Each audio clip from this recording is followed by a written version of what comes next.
So, I have recently just watched The Suicide Virgins by Sofia Coppola. I'm a huge fan of her father, the Italian-American Francis Ford Coppola, the movie maker who created that masterpiece called The Godfather. But I didn't know much about her daughter. Yes, sorry, I know I'm a bit ignorant. But the virgin suicides really impress me. The pastel colors, the Catholic iconography, the schoolgirl's uniform, everything was so aesthetically pleasing, and it helped me to know Sofia Coppola and her sad, pretty characters better. In the movie, the Lisbon sisters grew up in a very strict Catholic family, and they became the object of desire of a group of kids who spent their summer holiday by spying them and collecting their things, like Cecilia's journal or a red nail polish. And what hit me about Sofia Coppola was the way she could represent a delicate, beautiful, and stressful moment like female teenagehood on screen, especially that scene where Lux wakes up in the middle of the field by night because Trip, her crush, abandoned her, and someone who grew up with very strict parents. I definitely understood that suffocating feeling of being stuck at home. One summer night, I found myself crying in my bed. I couldn't sleep because I realized I was lonely and I didn't have any friends. I already knew that, and although I am accustomed to be alone, that night that feeling really hit me harder than usual, and I felt Sofia Coppola's movie to be relatable. And yes, I know there are many criticisms. For example, the fact that she always casts very conventionally attractive girls who are very blonde, pale and skinny, but I'll talk about it later. But apart from the lack of inclusivity, I found her movie to be precious. Not to mention she's probably the only movie maker in Hollywood who talks about female teenagehood as a delicate and difficult step. As Cecilia Lisbon says, "Obviously, Doctor, you've never been a 13-year-old girl."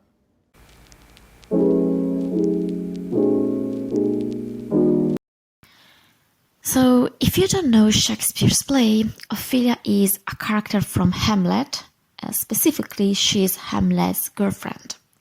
One day, Hamlet, the main character, is pushed by his father's ghost to kill Ophelia's father.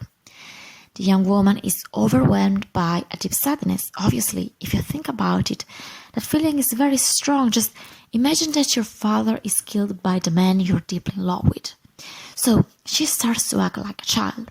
She sings songs, she wanders for the castle, picks flowers, and one day, unfortunately, she falls in the river and she dies.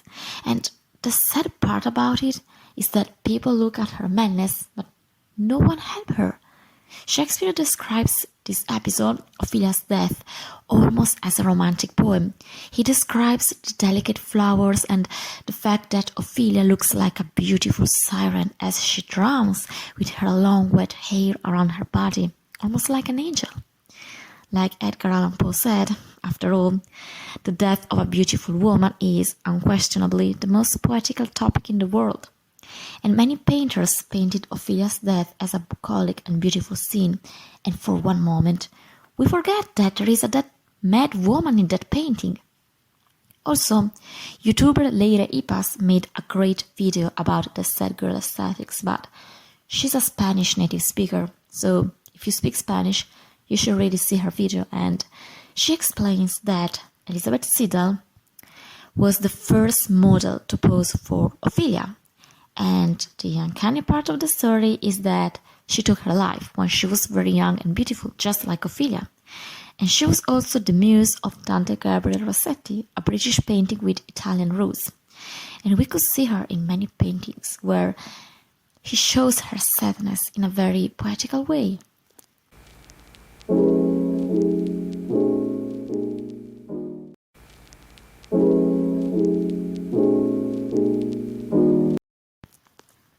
Ruslana Kushnova was a Russian model who took her life away, and this led to many controversies. People asking themselves, how could such a beautiful woman take her life in this way? The problem lies to the fact that this aesthetics shows just the superficial part of it. Like in the case of Ophelia, we just see a beautiful young woman, but we don't analyze the problems underneath it. Moreover, in the 90s fashion, the heroin chic aesthetics was very in, with models such as Kate Moss, where very skinny and pale models were very appreciated by photographers. And there is also this very common theme that haute coutures and luxurious brands use, where they used to show models as they were dead.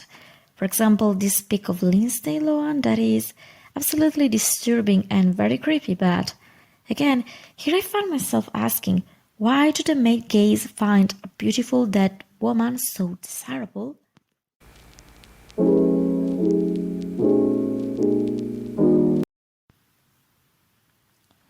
In The Virgin Suicides, the story of the Lisbon sisters is told by a group of young boys who are obsessed with them. The sisters grew up in a very strict Catholic environment, with strict parents who don't let them leave their house or even develop a personality, as their mom obliges Lux to burn her rock and roll CDs, so at the end they all take their life. And the kids often describe how their gold hair was dancing, or the fact that they seemed to be too delicate, too pretty for this world, and the other girls from their school did not have the same aura.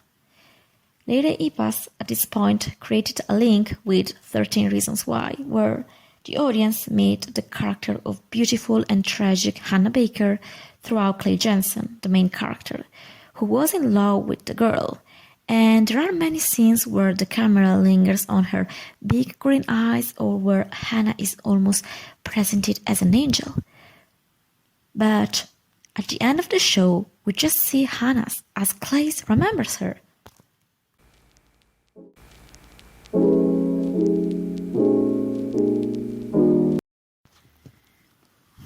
We see a lot of Tumblr posts about sad girl aesthetics, and there are a lot of pics of gorgeous girls. Most of them are skinny and pale, who are crying, and their makeup is melting on their beautiful big eyes, Also, Lana Del Rey sang a lot of songs about being pretty and sad, such as in Pretty When I Cry.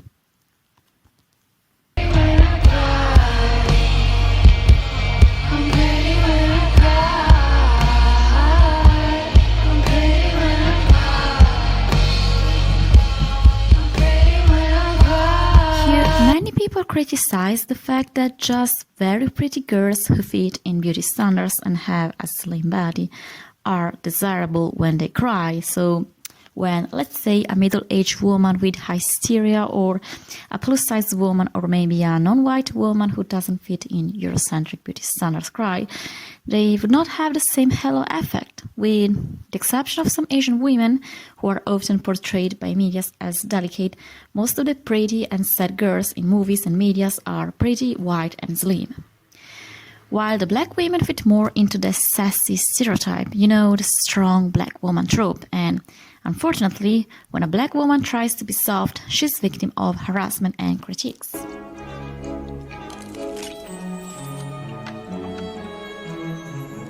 And in fact, a big critique of Sofia Coppola is that most of her female characters are often very blonde, British-looking, pretty slim girls, and certainly the lack of diversity keeps spreading this idea of white women as delicate creatures. But actually, apart from that problem of lack of diversity, I appreciate Sofia Coppola's cinema, especially the lack of words, as to show that those teenage girls are overwhelmed by the transition of womanhood.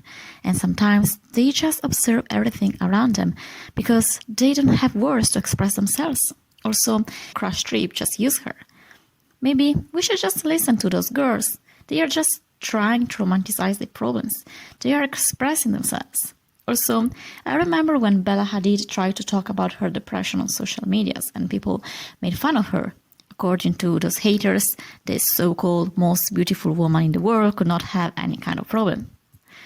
I wish that Sad Girl Easthetics could become more inclusive, to include more women with different body types and skin colors, and that it could become a platform when young girls could actually share their pain and not just a pretty aesthetic. So, I know this was a kind of controversial topic, but I really hope you like this video. Please subscribe and write your Sad Girls experience in the comments.